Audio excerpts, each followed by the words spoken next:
Hello and welcome, dear listener. It's been a very hot 15th of September in Nigeria's capital city, with temperatures at about 90 degrees Fahrenheit. But this has in no way diminished our resolve to bring you quality programming. Be it rain, sleet or sunshine, Voice of Nigeria will be here to bring you the very best in information and entertainment. You are now tuned in to the broadcasted programs from the English service of Voice of Nigeria, the premier choice for quality programming from the giant of Africa. Welcome. We are coming to you from Radio House in the heart of Nigeria's capital city, Abuja, on the frequency 9690 kHz in the 31-meter band. We are also streaming on various online platforms like Radio Garden, TuneIn, and Simple Radio. My name is Okatahi Ojia, and in a few moments at 18 hours GMT, we bring you our 1-hour Saturday news magazine, Africa Hour. It's a news magazine with its entire focus on the African continent and all things related. After that, at 19 hours GMT, we bring you Politics Today. The quarter-hour program keeps a close watch on the political landscape in Nigeria and analyzes topical issues making the headlines. And finally, at 19:15 GMT, it's another delightful edition of the program, Impressions, where we seek out individuals who are visiting or residing in Nigeria and find out their opinions and experiences about this great nation. To remember that Voice of Nigeria is online. Our web address is www.von.gov.ng. The time now is 18 hours GMT.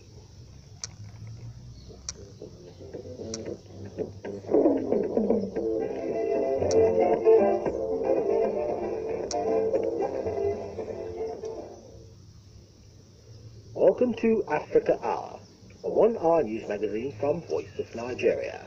Remember, you can listen to this broadcast on www.von.gov.ng. On our main story for this edition. Dear friends, the fight against HIV/AIDS is not only a test for our United Nations family, not only a test for the international community, it is a test for our common humanity. The late Kofi Annan there in his speech championing the fight against HIV. Details of that story in the course of the program. First, the news headlines. Nigeria to declare national disaster on flood-prone areas.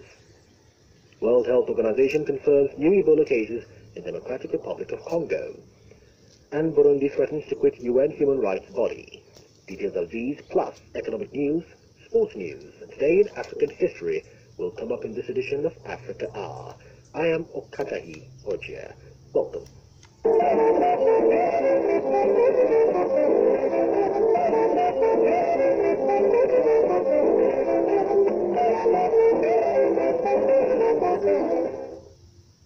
Now the details of the news. Nigeria's President Muhammadu Buhari has delegated authority to the National Emergency Management Agency, NEMA, to declare a national disaster in anticipated flooding in some parts of the country.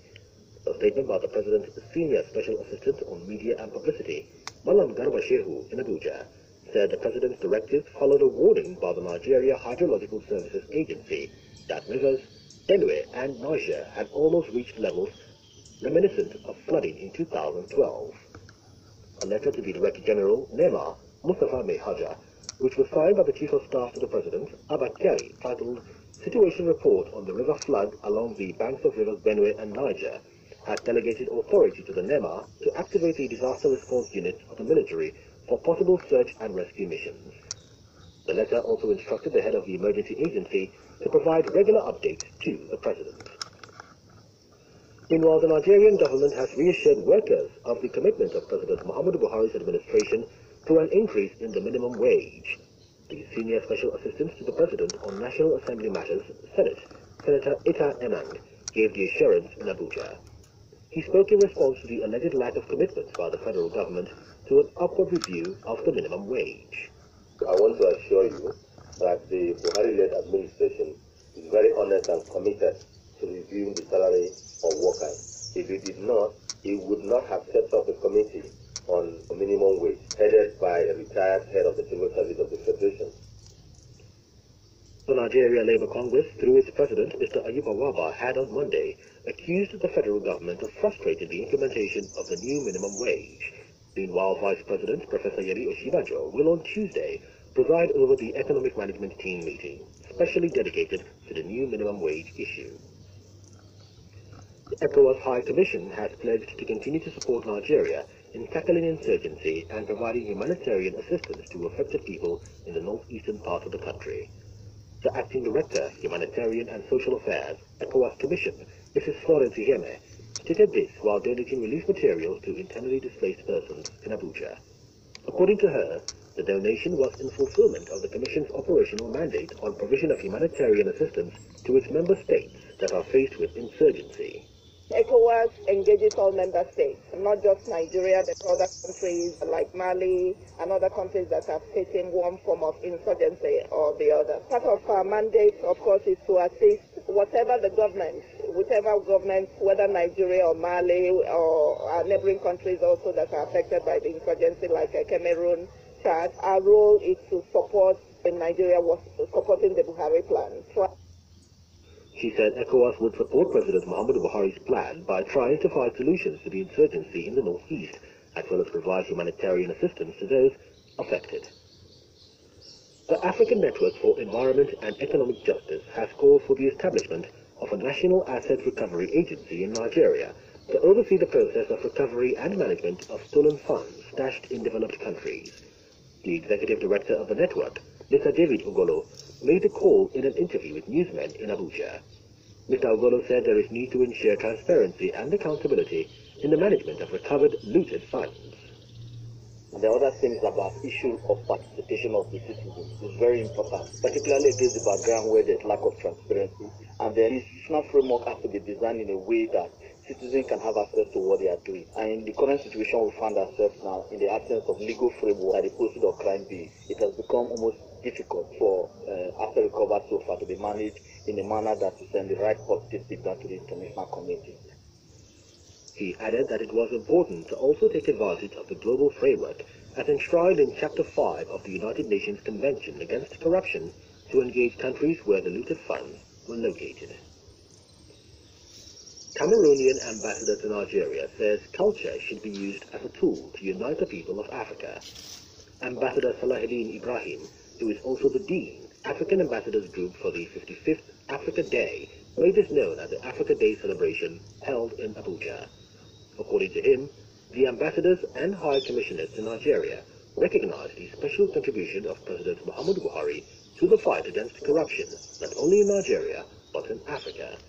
The theme of this year's event was Winning the Fight Against Corruption, a Sustainable Path to Africa's Transformation. New cases of the Ebola virus have been confirmed in the Democratic Republic of Congo city of Butembo, near the Ugandan border, where it has claimed 3 lives. The World Health Organization and the UN Children's Fund, UNICEF, have confirmed the cases, saying they have stepped up community-based efforts to tackle the Ebola disease in the eastern part of the country. The UNICEF spokesperson, Christophe Bouillerac, said it has dispatched a team of 11 specialists in community communication, education and psychosocial assistance, as well as water, sanitation and hygiene in the affected areas. It is extremely important that we jump on these cases and that we mobilize the community just to get the cases as soon as possible, vaccinate them, treat them, and therefore circumscribe the epidemic. More than 250 community leaders have also been alerted about the outbreak in Butembo, along with religious leaders and journalists, on prevention measures and an emergency number to call to treat anyone with Ebola-like symptoms. Meanwhile, Zimbabwe has declared a state of emergency following a cholera outbreak in the capital, Harare. The World Health Organization, WHO, said Harare has seen an increase of suspected cases of cholera per day. The health organization said it is assisting the Zimbabwean government to track down cases and is providing cholera kits to treatment centers in Harare. The WHO experts are also providing technical support, including deploying expertise in case management and in the oral cholera vaccine. Burundi has threatened to quit the UN Human Rights Council over perceived politicization following a report pointing to crimes against humanity in the country. The Burundian presidential spokesman, Willy Nyamitwe, said the delegation led by Minister for Human Rights, Martin Nivyabandi, would meet newly appointed UN Human Rights head and former Chilean President Michel Bachelet in Geneva. The UN Commission of Inquiry on Burundi reports that there were reasonable grounds to believe that the government of Burundi was committing crimes against humanity, warning these and other serious rights violations were continuing unabated, in part due to hate speech by President Pierre Nkurunziza. Burundi has rejected the UN findings. And Rwandan Justice Minister Johnson Busingye says President Paul Kagame has freed an opposition leader jailed for 15 years, Victoire Ingabire, after the president exercised his power to grant mercy. Ingabire was jailed for 15 years in 2012 for conspiring to form an armed group to undermine the government and for seeking to minimize the 1994 genocide. The opposition leader, who leads the unregistered FDU Inkingi opposition party, will be freed along with other prisoners, including singer Kizito Mihigo, jailed in 2015 for plotting to kill President Kagame. Ingabire's lawyer has welcomed the decision to free her.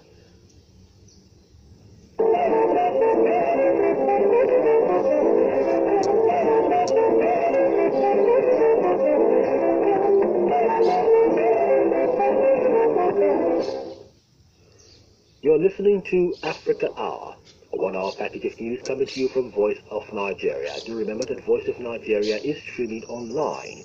We are available on Radio Garden, Simple Radio, and TuneIn. Download your preferred streaming application from your favorite online Play Store.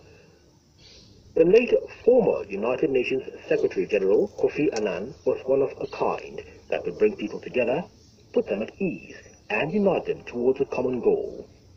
In an interview with Voice of Nigeria correspondent Mlenna Yoke, the Peace and Development Advisor, United Nations System in Nigeria, Dr. Zebulon Suifontakwa, stated that the late former U.S. Secretary General opened the doors of the United Nations, bringing the organization closer to the world's people and engaging new partners in protecting the environment and defending human rights. Kofi Annan, he was the first UN Secretary General that rose from the ranks from a junior officer and rose to the highest. It never happens like that. Usually it is a political somebody who contributes it. And so this was somebody who came to the UN, who knew all about the UN, who had moved from so many agencies within the UN. And you know the UN is a family of multiple agencies doing it together. And more so he was an African. He was always putting the right things on the table and had the support of Europe. He, above all, was one of the single individuals who wanted to transform and change the UN. When he brought this reform package you call Enlarged Freedoms, focusing on human rights, and one of the things which is a pillar, you know, the UN and the world is all about human rights. Human rights, even the SDGs that we are bringing, is how to enhance the capacity to let us have those rights, whether economic, whether social, whether it is issues of justice and issues related to development. So Kofi Annan was a champion. He championed it, but also stood for peace in Africa. Talked to some African heads of state, humbled himself. Even from his voice, you could see humility. So much so that in the most difficult of cases, Kofi Annan was always sent.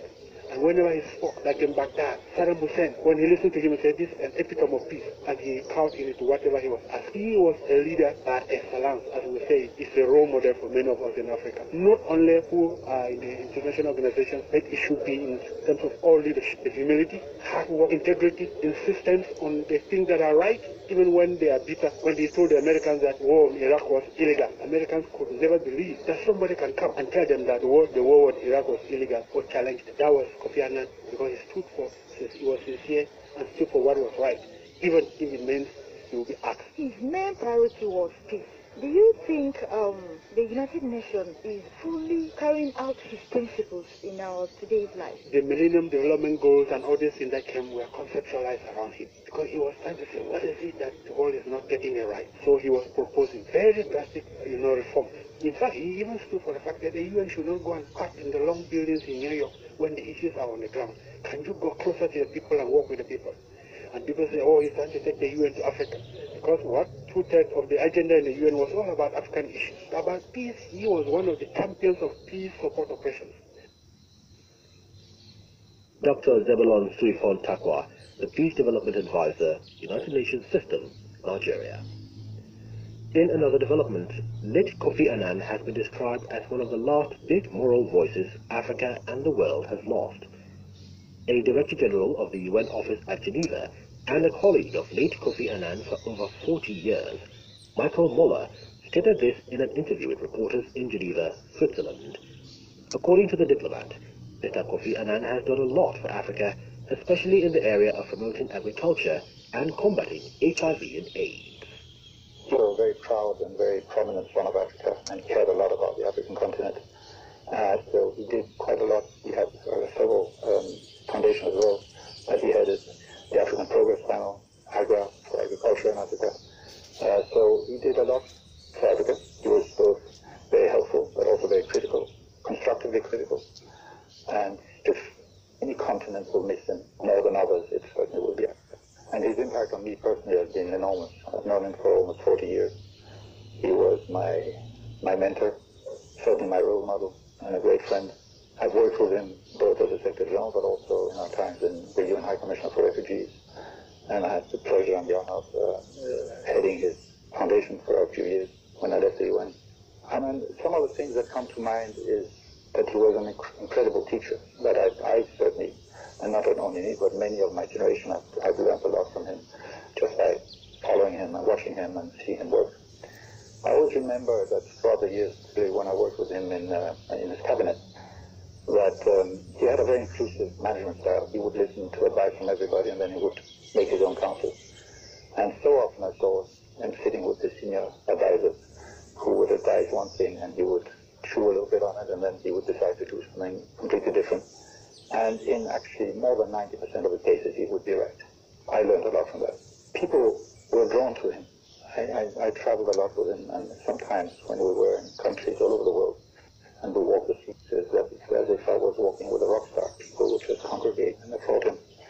And he had that extraordinary attraction to people, and also an extraordinary convening power. I think the one thing that has to be underlined is his humanity, which infused everything that he did, and every concern that he had, and every decision that he took. I think that is his biggest legacy, apart from all the very practical things that he was at the root of in terms of results and in terms of development and in terms of change in the way that we're doing business. That was Mr. Michael Muller, a Director General of the UN office at Geneva. The 73rd United Nations General Assembly will begin September 18 at the UN headquarters in New York, while the General Debate will hold from September 25th to October 1st. The global gathering of world leaders will afford African countries the opportunity to engage and interface with leaders from other parts of the world on issues that affect Africa. The Nigerian Minister of Foreign Affairs, Mr. Geoffrey Onyama, stated that some of the key issues African countries will highlight at the global event are the repatriation of looted funds and illegal migration of Africans. Mr. Onyama also said African countries will agitate for the reform of the UN Security Council to enable 2 African countries to be permanent members of the Security Council. We will have to let the international community know what we're doing in our priority areas, security. A lot of countries are fighting with us in the war against terrorism, against Boko Haram, and they'll be waiting to hear how that is going and what more needs to be done on that security front. And our anti-corruption fight, both Mr. President as the AU champion on anti-corruption, and especially asset recovery, what's happening with the repatriation of stolen loot to the country, where we need the support of a lot of the major countries to help us facilitate the repatriation of these funds. and the other measures that we're taking on the anti-corruption front and our efforts at economic development in the sub-region. Of course, also in the context of the African Union, Nigeria being an important member of the African Union, sharing some of what we are doing to promote peace on the continent of Africa and greater economic growth. Of course, another challenge that we face is the issue of irregular migration, human trafficking, and again, I'm sure we will get questions on that, and the steps that we're taking and that we intend to also take in the framework of ECOWAS under our presidency, Nigeria's presidency of ECOWAS, to look at measures that we can take to address the issue of human trafficking, which is a real challenge for us. The reform of the United Nations is a perennial issue that comes up very often. A lot of people see the UN as an organization that is run by just a few countries. And of course, the Security Council of the UN, which is really the body that has real power, has 5 permanent members. And Africa does not have any representation, permanent membership in the Security Council. Mr. Geoffrey Onyama is Nigeria's Minister of Foreign Affairs. The Nigerian police says human rights violation litigations against the law enforcement agency has drastically reduced following intensive training it has embarked on across the country. Deputy Inspector General of Police in charge of training and development, DIG Emmanuel Inyang, stated this in Kano State, northwest Nigeria. Voice of Nigeria correspondent Achene Jack reports that the training has equipped the officers and men with the requisite skills, knowledge and attitude to effectively discharge their duties in accordance with the rule of law and in compliance with international best practice. One for this training, so many places, we've done in Sokoto, we've done in Kaduna, we've done in Lagos, Calabar, Zanzibar, Enugu, Owerri. From the results so far, we have there's a lot of improvement. We don't have so many cases of litigation as we used to have before. Police are performing their duties credibly. They are taking cognizance of the fact that dealing with human beings as themselves, and the United Nations Charter of Human Rights has follows also the fundamental human rights of people. While they are performing their duties with all amount of fairness and all amount of fairness. So there's a lot of impact on this training workshop. We apologize for the quality of sound of that report. Now, as the world preaches for peace and promotion of fundamental rights of the people breached by constant violence, Nigerians and stakeholders in the forefront of promoting peace have been urged to be part of the peace process aimed at reawakening the consciousness of harmonious living and peaceful coexistence. This was stated at a press conference held in Abuja, Nigeria's capital, to unfold the events for the International Day of Peace. The Acting Director General, Institute for Peace and Conflict Resolution, Dr. Bakut, stated that the event would re-emphasize the importance of peace as the world reflects on the damages experienced during violent conflict. Voice of Nigeria's Foreign Affairs correspondent, Nenna Yoke, reports. The United Nations in its resolution has set aside 21st of September every year as the International Day of Peace to promote the culture of peace in all human interactions. The incidence of violent conflict seen in Nigeria and across the world is the violation of the rights of people to peace globally. To get everyone involved, the Institute for Peace and Conflict Resolution has aligned a series of activities to create more awareness on the need for all to become ambassadors of peaceful coexistence. Speaking at the event, the Acting Director General Institute for Peace and Conflict Resolution, Dr. Bakut said that there is need for everyone to think, talk and act peace as it is also the right thing. Studies have shown that nothing can be achieved without proper and effective communication.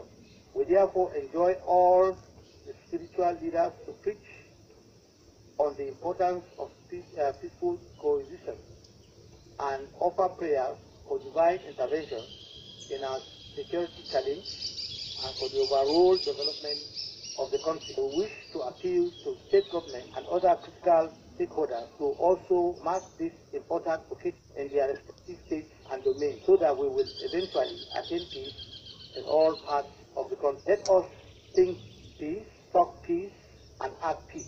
It is your right and my right to have peace. According to the Peace and Development Advisor, United Nations System in Nigeria, Dr. Zebulun Shifon Takwa, no one should be deprived of peace, as without it, there can be security and national development. Peace is an essential element for development. The world has set aside this special day to re-emphasize the need for peace. How can we have peace if there's no security? And how can we have security without peace? And how can we have all this without a respect for human rights? That means man should be at the center of all this that we are doing, to promote the dignity of man. So we contextualize it, because Nigeria needs peace now more than ever before. And we will be all agents, and it is our collective responsibility to work for this peace. It is not just the government's responsibility alone. Once we all see ourselves as these peace builders and part and parcel of this movement, we will bring peace in Nigeria, because peace in Nigeria is the only solution to the myriad of problems in Africa.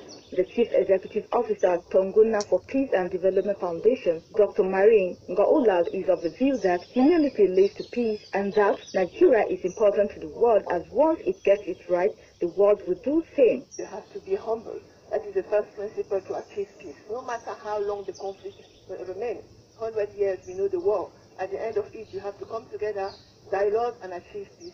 Peace starts in our hearts, in our family, because you can't give what you don't have. And there is no need to go beyond. We are bringing our African heritage into what we have to have solutions to contemporary problems that have been recessing, using who we are, where we are coming from, to contribute to the world. It is very important to know that once Nigeria has it right, the whole of the world, Africa will have it right. Stakeholders are of the view that nothing can be achieved without proper communication, and this has made dissemination of right information central to all human interactions, and the media is the strategic focal point. The theme for this year's celebration is the right to peace, the Universal Declaration of Human Rights Act 70. For Voice of Nigeria, Nena Yoko reporting. The establishment of strong anti-corruption institutions has been identified as a solution in tackling illicit funds coming into Africa. Nigeria's Vice President, Professor Yemi Oshibajo, stated this at the International Conference on Illicit Financial Flows and Helping Asset Recovery for Sustainable Development. Voice of Nigeria correspondent Abubakar Yakubu was at the event and filed in this report. The first Abuja International Conference on Combating Illicit Financial Flows and Enhancing Asset Recovery, held in 2017, provides platform for multi-stakeholder dialogue on how to tackle financial flow, strengthen asset recovery for sustainable development. The second conference is to consolidate on gains of the first conference, bringing anti-corruption stakeholders, representatives of regional and international organizations to prevent corruption and diminish illicit financial flow. The Nigerian Vice President, Professor Yemi Osunbajo, represented by Special Assistant on Economic Matters, Ambassador Yemi Dipolu, said that illicit financial flows are great concerns to African countries.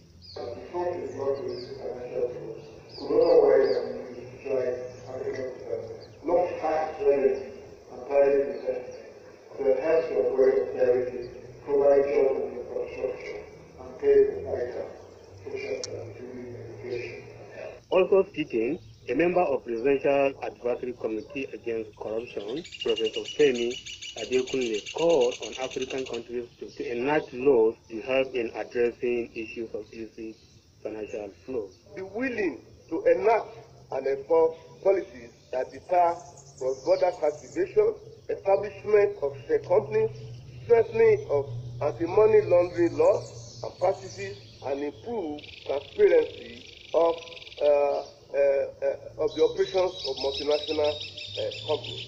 The Deputy Executive Secretary of United Nations Economic Commission for Africa, Dr. Abdullah Hamdok, also urged African leaders to shun political and personal interests and focus on development of the continent. Getting this around combating financial flows requires holistic and security-oriented approaches that shift the culture of politics from personal ambition and very key of the theory and such approaches and networks should work domestically and globally to understand, share, and cover and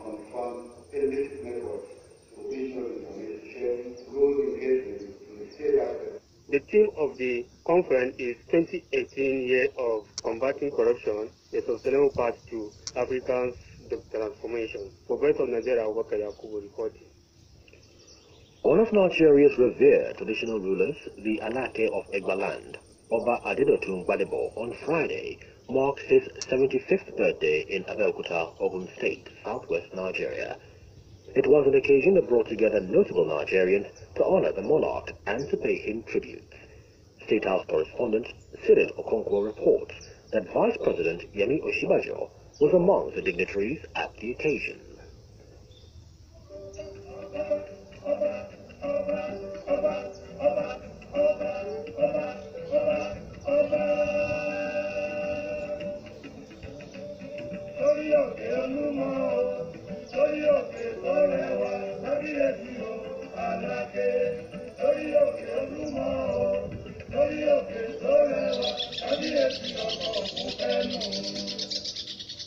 It was an occasion that had a blend of traditional and contemporary Yoruba culture in full display.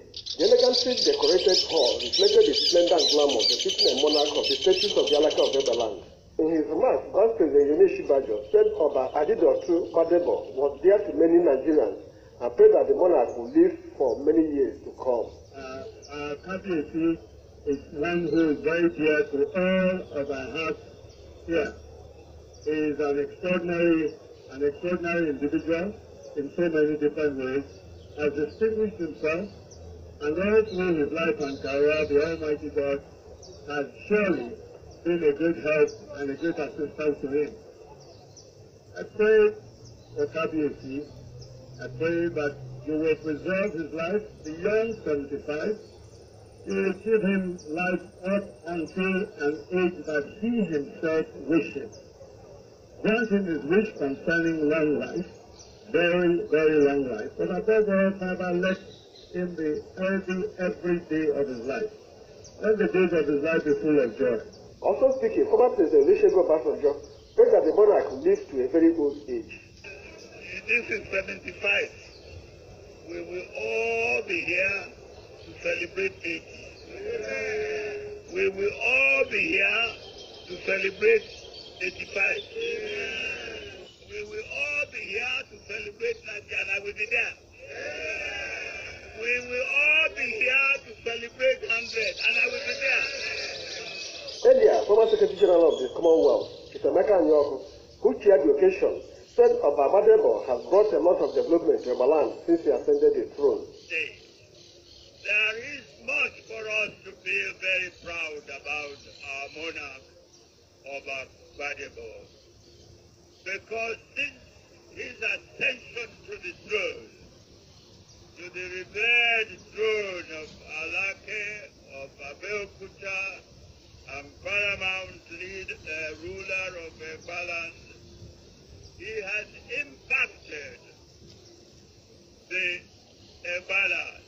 Highlight of the occasion was the unveiling of the book written on the celebrant entitled Giant Prize of the Vintage Monarch. In Abeokuta, I am Cyril Okonkwo reporting for Voice of Nigeria.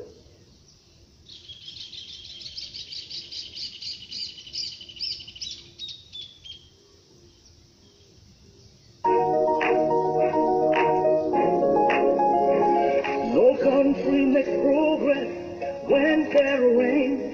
Our armed forces are doing their part, fighting to end terrorism and keep us safe. They're trying to win the world on you and I. We need to do our part to make their job easier. When anyone tells you to join in promoting terror, tell them no, it does no one any good. It is terrorism. Don't confuse it. Don't let anyone deceive you. The sooner we end terrorism, the sooner the men, women and children affected can get back to their lives, and the sooner we can get on with building a new Nigeria. We can do this with your help.